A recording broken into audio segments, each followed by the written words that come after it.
Hello বন্ধুরা, আজকের এই ভিডিওটিতে দেখাবো ইন এ রিলেশনশিপ স্ট্যাটাস দেওয়ার পরে এখানে নিচে পেন্ডিং লেখাটা আসছে।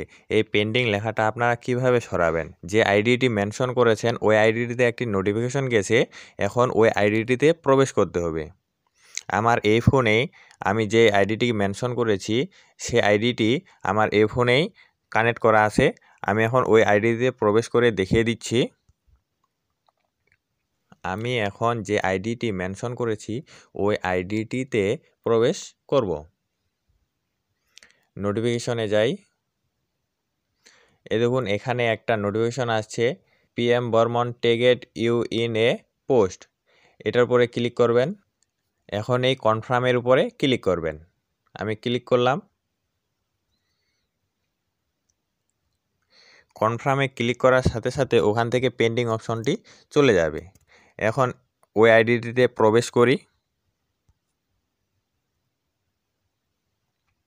আবারও যে আইডিটিতে পেন্ডিং দেখাচ্ছিল ওই আইডিটিতে প্রবেশ করলাম। এই দেখুন ইন এ রিলেশনশিপ, এটার নিচে যে পেন্ডিং লেখাটা ছিল সেটি এখন আর নেই। এভাবে খুব সহজে আপনারা এটি সমাধান করতে পারবেন। ধন্যবাদ সকলকে। ভিডিওটি ভালো লাগলে ভিডিওতে একটি লাইক ও একটি কমেন্ট করবেন।